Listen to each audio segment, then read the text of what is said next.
Welcome to lesson 42.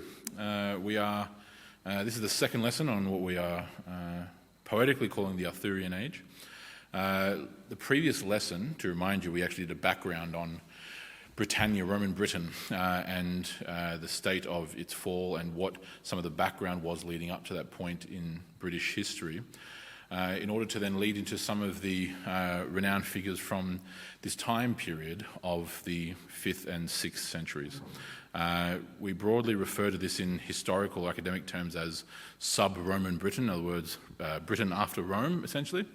More poetically, perhaps, and more interestingly and intriguingly, the Arthurian Age, centred around the figure of King Arthur, who we'll get onto at some point eventually, in a couple of lessons' time. But what we're wanting to do is progress to the lesson that we'd actually scheduled for the Sunday closest to St. Patrick's Day. Didn't eventuate, we had to change our schedule, but today we are focusing on none other than St. Patrick of Ireland, as he is often known. Technically, St. Patrick of Britain, he was a Briton, B-R-I-T-O-N, so the ancestor of the Welsh, but of course affectionately known as St. Patrick of Ireland by virtue of his life of bringing the gospel effectively to the Scotti or the Gaels, the Irish as we now today refer to them.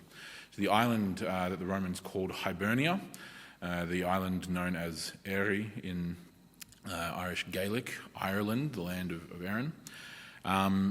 And a very storied life, and one that we're quite fortunate to look at and to discover as we work our way through here today, by virtue of the fact that in his case we actually have extant works of his. We have works that have survived from St. Patrick himself, which is not common at all from this particular period. Of course, when we were looking at King St. Clovis I in a number of lessons gone by, and the man who was king or became king of the Franks, unified the Frankish peoples, ruled over and established what became France as its founding king, that the sources we were using were from St. Gregory of Tours in the kind of decades after the fact, as a work of church history in the century that followed.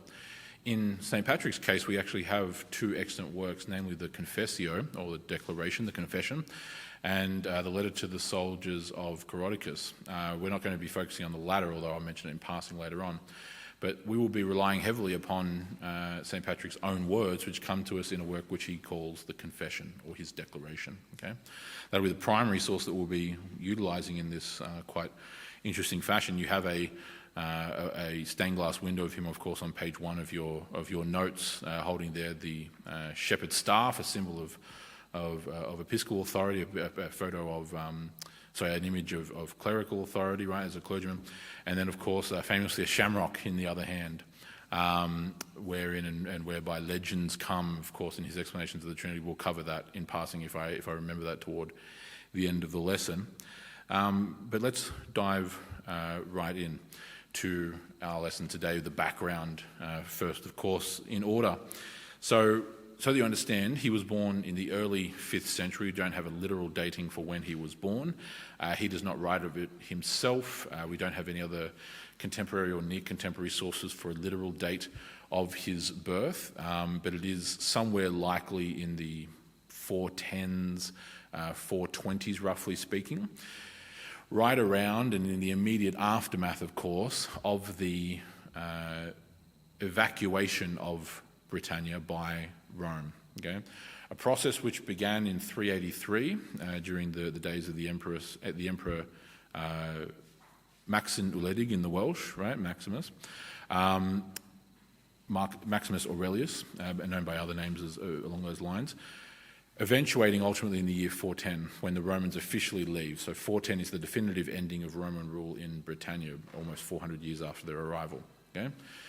And it is in that period that he is born in a place known back then in Latin as Banavem Turbinii, which is essentially, if you know English, landscape is basically in the West Midlands, north of London and St Albans,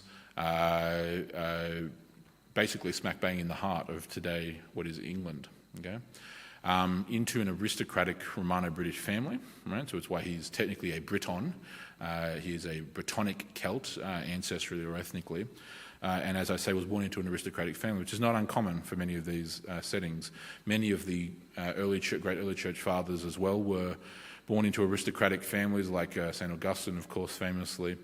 Other wealthier philosophical backgrounds, those like Justin Martyr. Many of the early church fathers were from a variety of backgrounds, including the aristocracy and the various patrician classes. But he himself is firmly in one of the aristocratic Romano-British families, okay, the equivalent to the patricians of Roman culture and civilization. We know of his father and grandfather. His father was Calpurnius, who himself was a Roman official. He was a decurion and a deacon. Of course, you'll recognize the term deacon. It's the one that we also use in the church, right? Diakonos from the Greek, meaning a servant, okay? So Roman civil magistracy, and governance had a position also called a deacon, okay, from that same word. This is what his own father was. His grandfather, right, was Petitus, who himself was a clergyman. He was a presbyter, an elder in the church. Yeah? What we obviously naturally can deduce from that, of course, is the fact that he comes from a Christian family, and he himself writes of as much. So in this particular case, we explained in the previous lesson, lesson 41, about some of the background about the Celtic Britons, or the Romano-British, as we often call them from that Roman period, had become thoroughly Christian by this point, especially into the early 5th century, okay? The majority of Romano-British people are Christian, okay, up and down the board. Not literally everyone, but the vast majority certainly. And he comes from such a Christian family himself. We know he was well educated in many of the what we now call the classical arts or the liberal arts. Okay, he received what today we would call a classical education. He was educated formally in, as I list there, writing, rhetoric. He was educated in ecclesiastical history, in other words, church history, what we're doing right now, and theology. Okay, so he had received a well-rounded Roman Christian education, which included the liberal arts, what we today look back on and call the classical arts of things like writing and rhetoric, and among other subjects as well, depending on where you were. So music and sculpture or mathematics, philosophy, these kinds of things, along with the Christian education as well. So he was well educated, which informs why he was able to write and why we even still have his writings to this day. Yet despite being from a Christian home, despite being raised in a Christian family, he himself, even amidst his culture of the Romano-British Christian culture, himself was very, very lax and nominal in his faith, at best, at least according to his own words. And it informs how he then writes about himself in his confessio, or his confession. He writes with a very stark and obvious sense of humility and self-deprecation, right? And so one such quote comes from the very beginning of his confession.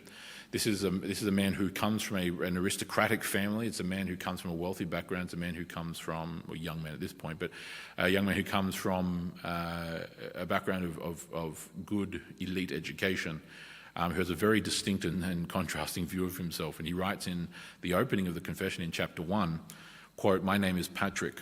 I am a sinner, a simple country person, and the least of all believers. I am looked down upon by many. My father was Calpurnius. He was a deacon. His father was Petitus, a priest, in other words, a presbyter, who lived at Banavem Tabernii.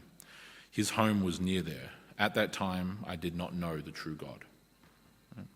So he highlights from the get-go, a simple rendition, "My name is Patrick," from the Latin name Patricius, which means patrician. So his name means one who comes from the patrician class or the aristocratic class, but follows that with "I am a sinner and a simple country person." This sense that you get here, even just in this opening chapter, is something which, if you read St. Patrick's Confession, which I encourage you to do, we're not covering literally the entire thing, but we're going to cover select chapters throughout as he reflects back on things he's been writing this along the way, especially toward the end of his life. I encourage you to read the whole thing, because there's a very, very intriguing insight into the life and the mind of St. Patrick himself. But nevertheless, to give us a kind of fuller, more comprehensive understanding, this is what we then see, is that ultimately his world can be understood not only from what he writes, but also from what we do know about this time period of sub-Roman Britain, or the Arthurian age, is that there's really kind of some main markers, right, that discern and define this, right? The erosion of Roman military order in Britain itself, as I mentioned, the evacuation, the continuation, in spite of that, the persistence of Romano-British Christianity, that although with its own issues, did still continue to persist with relative strength, certainly to the sense that Christianity was of greater flourishing in Britain than it was in many other parts of the empire at this time. Thirdly, an intensified seaborne raiding culture from the Irish pagans, which of course becomes intricately tied to St. Patrick's life and story, upon the western coast of Great Britain, especially around what today is Wales as we now know it. And then fourthly and finally, things that will become apparent in this lesson, already apparent to a degree in the prior, even more so over the coming lessons, is that there is this time period of British history in the 400s and the 500s, especially the 400s, that is marked by what would be called in Latin bellus omnium contra omnes, war of all against all, okay? Wherein you have the Britons, right, the Welsh, the Picts, the original inhabitants of what today is Scotland, the Scots, which is another name for the Gaels of Ireland, who then migrate over and conquer what then becomes known as Scotland. And then, of course, increasingly this time, the Saxons, right, the Angles, the Saxons, the Jutes, who are migrating and invading across the North Sea from what is today Denmark and northern Germany, right? There is this very fractured, shifting political landscape in the island of Great Britain, where Romano-British peoples feel, rightfully so, assailed on literally every side. They're being invaded from the east, they're being invaded from the west, they're being invaded from the north, all this kind of thing going on from all these other groups which are not Christian, right? The Irish pagans, the Celtic pagans of Ireland. The Picts themselves are... had some Christianity spread to them, but they had apostatized very obviously, so they had gone back to paganism. The Scots themselves, who I was referring to, the Irish pagans, and then the Saxons were Germanic pagans themselves. So pagans and pagans and pagans and pagans is basically what they're being assailed by. This is the landscape in which he's born and which he lives, and the time period in which he finds himself, that becomes deeply informative for the concourse of his life. And to even give you a picture of what that looks like. This is a map you have on page 3 of your notes on screen for you now, that gives you some of the movements and some of the timeline in regard to, as I mentioned, the multi-stage evacuation of the Roman legions from Britannia, 383 to 410, that kind of 30-ish year period, roughly speaking. The Irish raids coming across the Irish Sea there in the green to what is today Wales. That's the western coast that was being mentioned earlier. The raids of the Scots, up into Strathclyde, into northern England. I always say northern England, into Mercia, what later on becomes Mercia, so on and so forth. So those are the Scottish raids across from Ireland. You then have the Pictish raids that are coming down the coastline into what eventually becomes Northumbria and the north of England, up around Yorkshire and beyond, Newcastle upon Tyne, so on, coming down from those original pagan barbarians that the Romans built Hadrian's Wall, of course, as you can see, to keep out, right?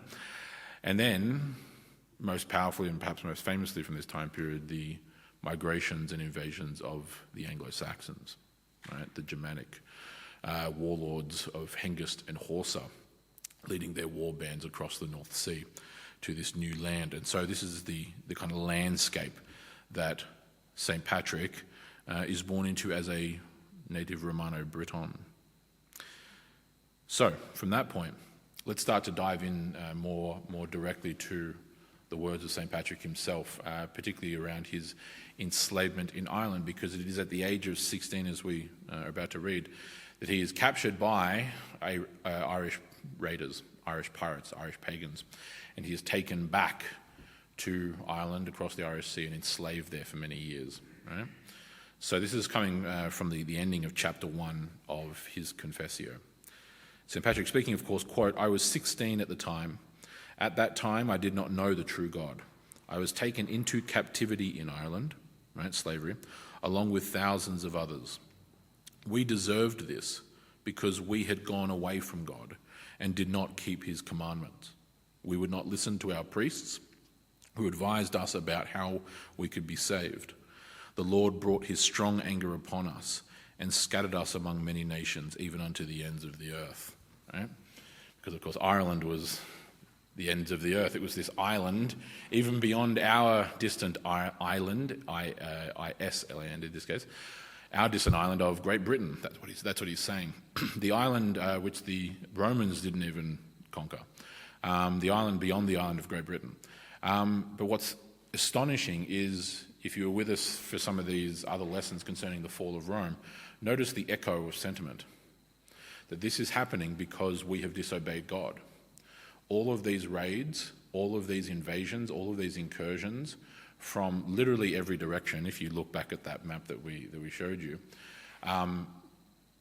the Irish and the Scots from the east and northeast, the west and the northwest, the Picts from the north, the Anglo-Saxons from the east, they're just getting assailed on every possible side, all the while happening because the Romans are retreating from the south back over the English Channel, right?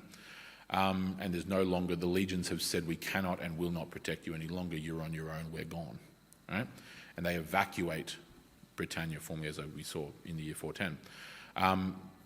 But just like the literal Romans themselves in the actual case of the city of Rome, identified, as well as all those around the empire, that the reason why the barbarian invasions, as they were called, were occurring was because this was the punishment and chastisement of God. This is what he identifies for all these things, including his own enslavement, that we have not listened to our priests, understanding that priest in English comes to us by two different words. We use priest just as a very brief aside because it may come up again, if I recall, and it will come up in other things throughout these kinds of lessons. We get the word priest from two different sources. We get the word priest as a translation of the Greek hierevs or the Latin sacerdos, right? Which means the kind of Old Testament priestly sacrificial function. But we also get the word priest as a transliteration of presbyter or presbyteros, which is just the Greek word for elder. Okay, so when we see the word priest, understand that they're not calling the clergy in this kind of way that Protestants sometimes often think of the term priest. They're using priest in the same sense as to why the Anglican Church still uses the term priest. Okay, it's the transliterated version, not necessarily the translated version. Old Testament priesthood is done, that's ended. New Testament priests, in that sense of a transliteration of presbyter, is what's being used here, right? But either way, he identifies that we have not listened to the clergy, we've not listened to those who have taught us. We have abandoned God. He uses deeply Old Testament language because we had gone away from God, i.e. apostatized, and did not keep his commandments. Right? He himself identifies the reason for his own enslavement, along with thousands of others, which is exactly what happened, as being the judgment of God, which is going to be a repeating motif as to why these seemingly calamitous, borderline apocalyptic things in the history of the world keep happening, is that it is when God's people depart from him and when they stop keeping his commandments, they stop listening. In other words, it's unfaithfulness, it's apostasy. The reason why I keep identifying that as the core problem of our age is that it is no different than these other times. I'm using history to try and show these kinds of things because I didn't write these things. These were written, in this case, by a man who literally lived through it, right, and wrote about it, and we still have his works 1,500 years after the fact, okay? But in this particular case, continuing onward from there, this is a quotation take. This is basically all of chapter 2 and chapter 3 here, which are shorter chapters. So I'll read it through, and we'll go across these two portions here on page 4 of your notes. Right. So, from chapters 2 and 3 of the Confessio, quote: "It was there," referring to his enslavement in Ireland, "it was there that the Lord opened up my awareness of my lack of faith, even though it came about late. I recognized my failings. So I turned with all my heart to the Lord my God. And he looked down upon my lowliness and had mercy on my youthful ignorance." Good description. "He guarded me before I knew him and before I came to wisdom and could distinguish between good and evil," right? So he's extolling God for his providence in caring for him, even though he had, in his youthful ignorance, as he describes it, rejected, at least thus far, the faith of his parents and his ancestors, right? He guarded me before I knew him. Okay, so pointing to his grace. He protected me and consoled me as a father does for his son. That is why I cannot be silent, nor would it be good to do so, about such great blessings and such a gift that the Lord so kindly bestowed in the land of my captivity. This is how we can repay such blessings. When our lives change and we come to know God, to praise and bear witness to his great wonders before every nation under heaven. Right? So it's a very beautiful way of explaining his conversion, a very beautiful way of giving thanks and praise back to God for these things. And so he's saying the best way that he can repay the blessings that God has bestowed upon him is sharing the gospel, the good news of those blessings upon others. Okay, so next slide. This is continuing on this same trajectory here. Now, chapter 16, jumping forward a bit, of course, still page 4 of your notes. Quote, after I arrived in Ireland, I tended sheep every day. Okay, so he was put to work as a shepherd, which of course becomes very appropriate given the fact that he then, upon becoming a clergyman, he then, of course, is why he is represented with the shepherd staff, because he was actually a shepherd in his enslavement, his captivity in Ireland. After I arrived in Ireland, I tended sheep every day and prayed frequently throughout the day. More and more, the love of God increased and my sense of awe before God. Faith grew and my spirit was moved, so that in one day I would pray up to 100 times, and at night perhaps the same. I even remained in the woods and on the mountain, and I would rise to pray before dawn in snow and ice and rain. I never felt the worse for it, and I never felt lazy. As I realize now, the Spirit was burning in me at that time. Right? So it's this conversion that he has upon, by God's grace, realizing the error of his ways, and that this was the chastisement or the discipline of God, discipline that involved God allowing him to be enslaved and carried off to a foreign land by pagans. That the thing that he's identifying, at least here in chapter 16 and surrounds in the Confessio, the thing that carried him through that, the thing that allowed him to endure, the thing that allowed him to persevere in the midst of that enslavement at the hands of the pagans, was God and was his faith in God particularly. That, of course, his time in enslavement as a shepherd, working and tending this flock in these fields for the slave masters, gave him ample opportunity to pray and to draw closer to God, and to grow in repentance and wisdom and so on and so forth in this particular capacity. Right? So his time ultimately in slavery in pagan Ireland, he's identifying very clearly as a blessing, right? Including as to what was said in that previous ending of chapter 3, this is how we can repay such blessings, right? Talking about the gift of the Lord so kindly bestowed in the land of my captivity, right? He ultimately viewed this time of hardship and turmoil in slavery as a blessing from God, because it was the means or the vehicle that God used to bring Patrick to him, right? This is the definition, perhaps, of, and a very vivid one, of deny yourself, pick up your cross daily and follow me, right?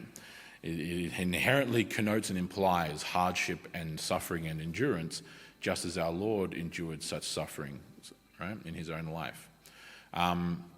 God can and may often absolutely use hard and difficult things, including even enslavement to the pagans, to bring about a man who would ultimately, as you're going to see, of course, and of course, as you may well already know, is the man who God then uses to bring the gospel to all of Ireland, right? And so it's in this state that he lives. We're jumping through a bit of the Confessio in the next portion, right? But he then, he eventually, after many, many years, actually, along with some others, escapes that slavery, manages to, with a lot of hiccups, hitch a ride back to Britain, to basically what is today Wales. Amidst some difficulty, he writes about God's provision during that time. So he and some of the others were trying to survive in the in the woods and the forest land of Ireland, being hunted by the pagans. He recounts one time where they were desperate and starving, and he prayed to God to provide food, and then a herd of deer came by right therein, and so he gives thanks to God for that. Right, all these kinds of various things. There's a difficult journey back across the Irish seas, and he eventually lands back therein. Right, and so he continues in the Confessio. Right, this is going to go across 2 slides, so I'll just read through and follow along. Right, this comes from a couple of chapters later now, chapter 23, ultimately. Okay, as he speaks about a vision that God gave him. Okay, and so this is what is said. Right, quote. A few years later, I was back with my parents in Britain. They welcomed me as a son, and they pleaded with me that after the many tribulations I had undergone, that I should never leave them again. Probably a good idea. It was whilst I was there that I saw, in a vision in the night, a man whose name was Victorious, a Roman name meaning, where we get the word English name Victor, right? Meaning, obviously, victorious, a conqueror, okay? And that man was coming as if it were from Ireland with so many letters that they could not be counted. He gave me one of these, and I read the beginning of the letter. He gave me one of these, and I read the beginning of the letter, the voice of the Irish people. While I was reading out the beginning of the letter, I thought I heard at that moment the voice of those who were beside the wood of Vaucluse near the Western Sea. That's that wooded area I was talking about where they had almost starved to death, right? They called out as if it were with one voice, quote, "We beg you, holy boy, to come and walk among us again," end quote. This touched my heart deeply, and I could not read any further. Then I woke up. Thanks be to God. After many years, the Lord granted them what they were calling for. Long story short, he claims to have had a vision, and one, quite frankly, that I would believe. Not that I am the arbiter of these things, but I'm just simply saying I do believe him. Given the momentous circumstance, of course, in which of what his life then becomes. He has a vision of a man named Victorious, meaning victory, okay? Success, in other words, conquest, coming to him. He hears the voice of the Irish people in the letter that's given to him, and then during that vision realizes, I'm to heed the words. They're calling me to come back to the land in which I was enslaved for many years at the hands of those very same pagans. Right? He then assesses that and determines that this is God's call for him to do just that, to actually get back on a ship, cross the Irish Sea, go back to Ireland, and to evangelize the very people that had enslaved him for so many years in his youth. Right? He's, of course, still young at this point. He's in his 20s when this happens. Right? He was taken as a slave at the age of 16, as he mentioned earlier. Right? And this great vision of St. Patrick is what then drives him to commence what we call the St. Patrick's mission to Ireland. Okay? And he writes of that, of course, as well, as we continue on for us now, page 5 of your notes. Okay? Chapter 34 speaks very directly to this, wherein St. Patrick writes, quote, "Who am I, Lord, or what is my calling, that you have worked with me with such divine presence? This is how I come to praise and magnify your name among the nations all the time, wherever I am, not only in good times, but in the difficult times too. Whatever comes about for me, good or bad, I ought to accept them equally and give thanks to God. He has shown me that I can put my faith in him without wavering and without end." Very wise words. "However ignorant I am, he has heard me, so that in these late days I can dare to undertake such a holy and wonderful work. In this way I can imitate somewhat those whom the Lord foretold would announce his gospel in witness to all nations before the end of the world. This is what we see has been fulfilled. Look at us. We are witnesses that the gospel has been preached right out to where there is nobody else." What he's saying is that he realizes that this is that his call to go and, for the first time effectively, at least the word effectively, preach the gospel successfully to the Irish, to the inhabitants of Hibernia, is in fulfillment of all the promises and prophecies of Scripture. that the gospel shall go forth from Jerusalem to Judea to Samaria and unto the ends of the earth. That people from all nations and tribes and tongues and kindred shall be present on the day of judgment and shall be found righteous. That he is actually a living, breathing witness to the fulfillment of these prophetic words, that the gospel being preached right out to where there is nobody else there, okay, like Ireland, right? So he actually he's obviously because he's learned in theology, he knows the scriptures well. He knows that this is what has been foretold, the gospel going forth to the nations. Well, the Gaels, G-A-E-L-S, the Gaels, the Irish, as we just now generically know, are very much a part of those nations, and the gospel has not yet successfully gone forth to them.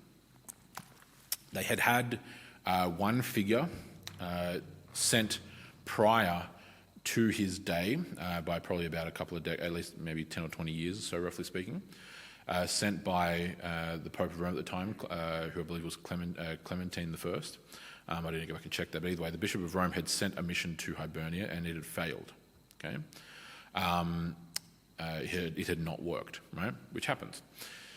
Here now, God was directly calling Patrick, to go there in fulfillment of this, and this time, of course, as we well know from church history, from the history of Ireland, it was successful, right? But this is a deeply momentous thing, and what's incredible and quite stunning, frankly, if you actually consider this, is that Patrick himself realizes that he is playing a part in the proverbial theatre of history here. He realizes how momentous this is for the people and the land of Ireland, and he realizes that for whatever reason, by God's own mercy and grace, again, he speaks of it quite humbly in these quotations from the Confessio, that God has tapped him on the shoulder to be the proverbial apostle to the Irish, right? And it is why he is affectionately known in titular form throughout church history as the apostle to the Irish, right? Not apostle in the sense of one, like capital A apostle, one who saw the resurrection, right? But apostolos, meaning to send out, right? Or one who is sent, right? He becomes like what Paul was to the Greeks, right? He becomes like what Andrew was to the Armenians and others. He becomes like what Matthew was and others to those of Persia and the ancient Near East. He becomes like what Thomas was to the Indians, to the Hindus, etc., etc., etc. Mark to the Egyptians, so on and so forth. Bartholomew to the Ethiopians. This is now what he becomes like, and he is taken aback, easy to conclude here, and is grateful beyond comparison to God for the realization that this is what has been promised. We are now seeing this being fulfilled live in our day, in real time in history. Okay, and so it is why, in regard to that same mission, he continues on a couple of chapters later, chapter 39 of the Confessio. He opines in this way: "It is there that I await his promise. He," referring to God, "is the one who never deceives, as is repeated in the gospel, quote, they will come from the east and from the west, and they will lie down with Abraham and Isaac and Jacob. We believe that believing people, i.e. those who have faith, i.e. the Christians, we believe that believing people will come from all over the world." Right? The gospel going forth to the nations. This is what he's talking about. And he's talking about, if he's referring to things in the New Testament and the Old Testament, quite frankly, all throughout the scriptures. This direct reference, of course, being from the Old Testament itself. They will come from the east and the west, and they will lie down, they'll recline the same way you recline at a table. Right? That should be an obvious reference to what we're talking about. The table, as in like the Lord's table. Okay, at the Last Supper, they were reclined. That's just the way that ancient Near Eastern peoples ate and dined. They were reclined at tables. Okay, they didn't sit like we sit necessarily, not all the time at least. They will lie down with Abraham and Isaac and Jacob. Right. So what he's doing is he's very obviously referencing places like Galatians. Okay, that all those who have faith in Christ, you have become the seed of Abraham, heirs according to the promise, right? That Abraham will become the father of many nations. Okay, this is a deeply eschatological way of phrasing things, and very good eschatology. He is understanding that the incorporation, the ingrafting, the amalgamation of the nations into the kingdom of heaven, the reconciliation of the nations, the pagan nations, once pagan nations, back to their creator is what is being fulfilled. And so ultimately he reflects on this toward some of the ending chapters of his work, the Confessio, right? And he writes about this at these later portions of his life, kind of looking back on all that work, of course. And one such reflection comes from chapter 41 of the Confessio, where he writes, quote, "How has this happened in Ireland? Never before did they know of God, except to serve idols and unclean things. But now they have become the people of the Lord and are called children of God. The sons and daughters of the rulers of the Irish are even seen to be monks and virgins of Christ." Right? Laity, clergy, the whole box and dice, they have once only known idols and unclean things, right? Paganism, the darkness of paganism in which they once dwelt, ruled over by the enslaving superstitions of the Druids, as was the Celtic religion of the British Isles. But now they have become children of God. Now they have indeed become the people of the Lord, right? Because God's people are all those who have faith in Christ. That is who has the right to be called the children of God, the descendants of Abraham, all these various things. And that's what Patrick himself is very literally here saying. It is the universal understanding of the church throughout history, right? And so that's his ultimate reflection. And he speaks, of course, even of the rulers, because he talked with everyone. He evangelized to everyone. He was an equal opportunity evangelist, as we might say. He evangelized the poor and the destitute and the downtrodden, as well as all of the kings of Ireland, right? Ireland historically, like the Celts in Britain, it's in Great Britain, the Brittonic Celts as we call them, various different what we call petty kingdoms, small kingdoms, subdivided around. They largely become much of the kind of broad, loose structure of the historic counties of Ireland, of Ulster in the north and Connacht and so on and so forth, Munster, etc. Various different dynasties. In these days, the powerful dynasties in the north, the Ineal dynasty, actually the same dynasty that our Fiona is a descendant of, right? Her ancestors ruled in Northern Ireland, what today is Northern Ireland. Powerful warlords and kings of the Irish, including to even the high kings of Ireland. Okay, that's who he evangelized to. Right? And you have a very nice stained glass window, actually, as well. On this will be on the back page of your notes by this point now, page 6, showing St. Patrick there. Preaching to an assembly of the Irish kings seated there listening. And he had an interesting dynamic with the Irish kings and the Irish chieftains. Interestingly enough, there is a point when he actually returns to Britain for a time. Has communication with people back in Britain for a time. This is the other letter that we referred to, back on page 2 of your notes, the letter to the soldiers of Coroticus. Coroticus himself was a Brittonic king who almost certainly had also established a colony basically in Armagh in the north of Ireland. Coroticus, as a Christian king, Christian chieftain, very, very nominal in his faith, he was kind of part pagan, part Christian in meaningful senses, had actually killed a bunch of Christians in Ireland, St. Patrick's own converts, and enslaved others, right? Patrick then excommunicates him, probably rightfully so, quite frankly, for what had been done there in his territory there in Armagh in the north, right? Because these people are dear to Patrick's heart. They are his own converts, right? When that excommunication notice gets sent back to Great Britain, to the other churches on the island of Great Britain, it's hotly contested, and basically many of the clergy in and amongst the Romano-British are demanding that Patrick essentially justify himself and justify his actions. It's actually one of the reasons why he writes the Confessio, the declaration. Do you see? Okay. vindicating himself and justifying himself, because this is largely written, some of these texts, when he's older, at about the age of 60 or so, okay? Hence why he's the old man pictured there, talking to the kings, right? Even though his enslavement was back when he was 16, lasted for about 6 years, so 24 by that point. He's in his 20s when he returns back there a couple of years later. He's late 20s when he arrives back in Ireland and spends, of course, the rest of his life there. But one of the things that caused controversy for him was the fact that he only heeded and minded Irish pagan customs insofar as it was expedient, which is fair enough. So one such custom, of course, when coming into a royal court, and this would just be true in almost any culture, is there is an exchanging of gifts, okay, as a gesture of goodwill, as a gesture of familiarity, as a gesture of course, in many cases in royal courts, extravagance. So it's also partly, if it's done for pride, it's done for show. Doesn't have to be that way, but it often was in pagan culture, obviously. Giving lavish gifts showed you how wealthy this king was, that he can afford to give this thing up, right? And Patrick would participate that, but only in one direction. He would only give gifts.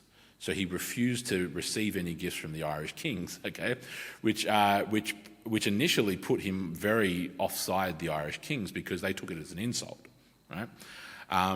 But he was wanting to not only keep his conscience, but more importantly, he was rightfully wanting to have a safeguard to avoid any kind of inference of basically clerical bribery, what we would call it.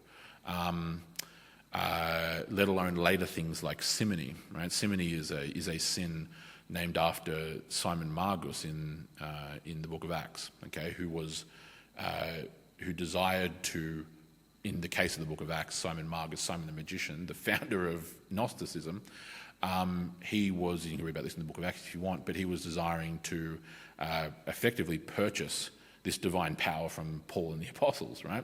He's condemned for it, blah, blah. So simony is the sin of basically buying and selling church offices, right?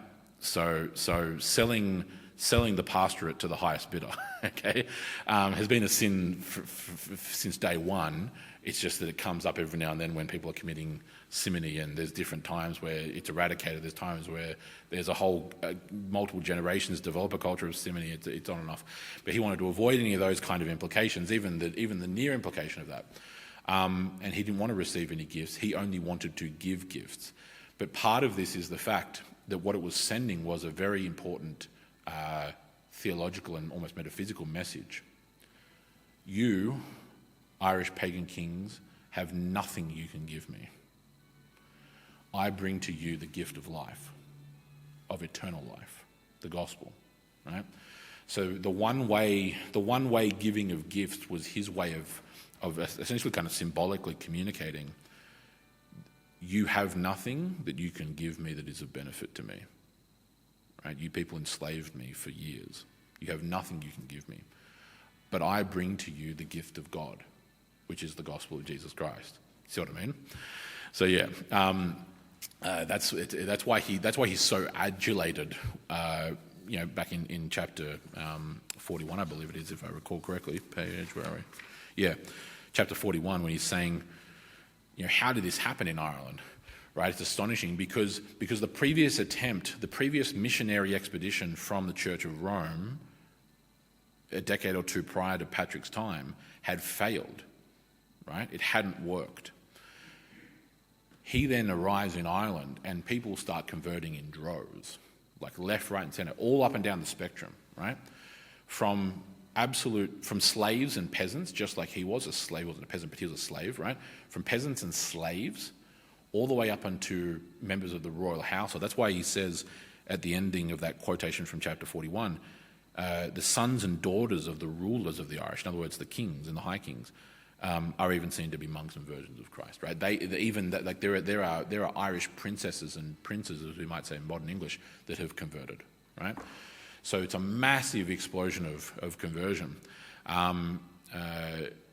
that comes in Patrick's day, and it is why he is so synonymous with Ireland. It is why he is the patron saint of Ireland. It's why all these various kind of things that play on and play out, and including many of the stories that kind of come after his day of probably what would accurately be described as legends, but some more realistic than others.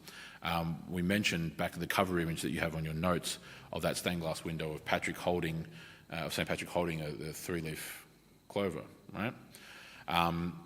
There is a story that developed in the 7th century of him using the shamrock, as the Irish would call it, right?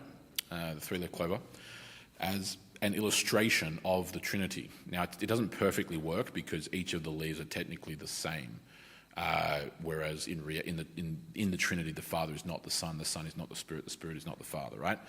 But more in terms of illustrating something that was actually already apparent to the Irish, this is something that made St. Patrick's evangelization all that much easier, is that Celtic paganism in Ireland or Great Britain, both, already had within it a concept of a threefold deity. Okay, in the case of the Irish, it would be the Morrigan, which are the three sisters. Okay, it's actually the same kind of religious story that feeds into our three sisters here and the Aboriginal legends of the three sisters in Katoomba.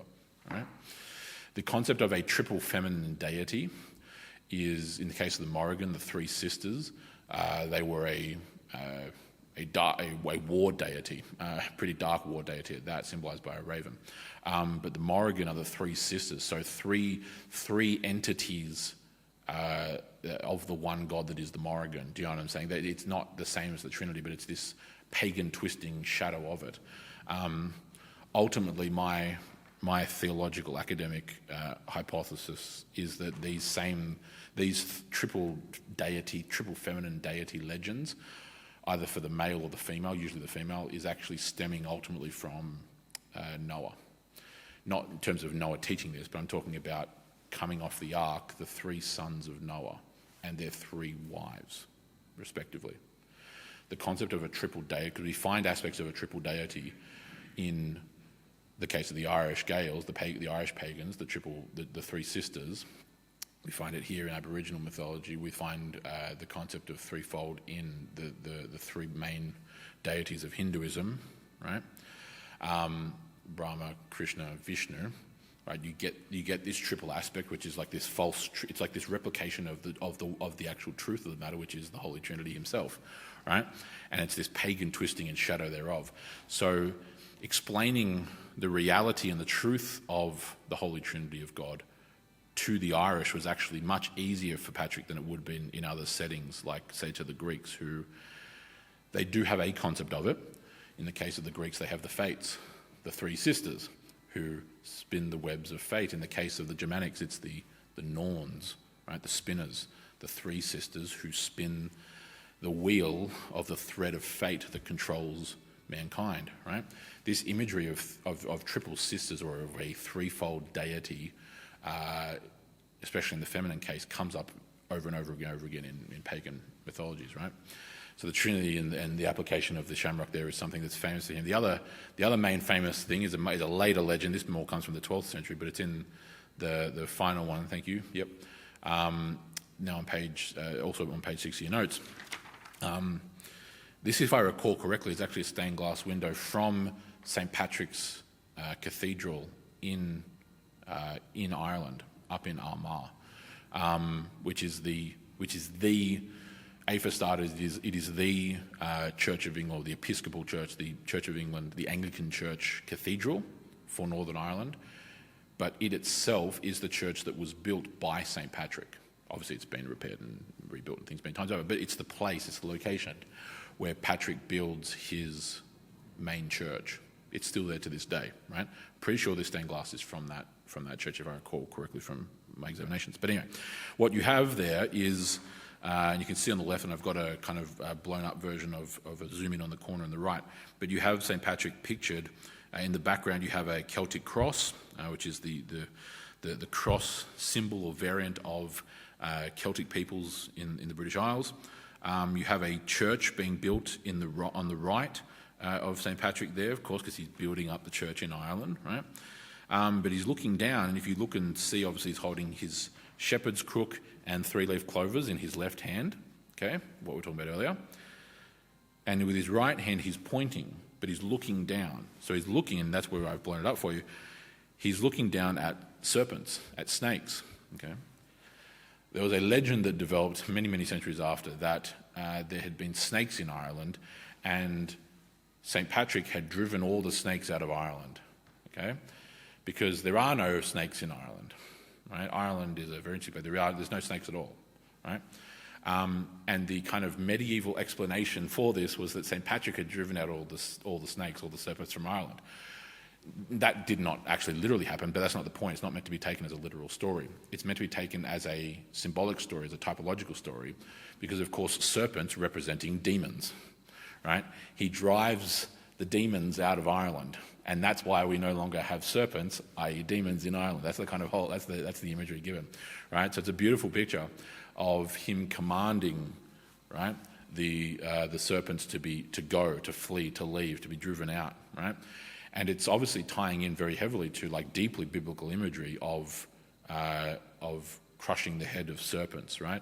The same kind of language that gets used in this sense as well in the apostolic age of you shall, serpents shall bite you, but they shall not kill you, and you shall hold serpents. It's not talking in this kind of wacky doodle charismatic sense today. It's talking about serpents, right? Demons, demonic powers, serpents, the connection should be obvious, having no effect on you, right? That's the whole point of that imagery, right? And so the legend of the shamrock, the teaching of the three-leaf clover, that may well have happened, actually. In fact, I would probably lean on the fact that it did. We don't quite know. It comes from the 7th century. The much later legend from the 12th century of St. Patrick driving the snakes out of Ireland obviously did not literally happen, but it shouldn't be understood literally anyway. It's a allegorical story of St. Patrick driving out the darkness and serpentine nature of paganism from Ireland. Right? So, yep, that's that. The Confessio is very easily accessible online. I do encourage you, if you have time or interest, to read through it. There's plenty of English translations that you could find quite easily. We've obviously chosen select quotations here today to get the broader picture, but St. Patrick's life is one of hardship and difficulty despite his patrician aristocratic background. I mean, his name literally means a patrician, right? An aristocrat, Patricius. Yet despite that, God takes him from the highest levels of society and drags him right down to the bottom. He goes from an aristocrat to a slave in a foreign land to brutal pagans who commit human sacrifice and hunt around in the woods and do everything else like this. He takes him from the highest to the lowest, but in order, as Patrick himself very wisely identifies, to humble him. Right? So there's so many lessons that we can learn, apart from the fact that of the point of humility, is the fact that God uses, for starters, God can use very significant changes in our life for a variety of reasons, all of which are ultimately for our good. So Patrick had to go through the trial and the turmoil of slavery in order to come out the far side with eternal life. Right? That sojourn in a foreign land at the hands of pagan slave runners was ultimately for his betterment, and God cared for him and protected him through that. Patrick no doubt would have watched other slaves die, other slaves be killed, be beaten to death, be whatever, but he was saved and he was preserved and he was cared through that whole thing. He would have had no shortage of times to die. He could have died on the voyage over the Irish Sea. He could have died at the hands of his slave masters. He could have died when they almost did, starving in the woods as he was trying to escape Ireland.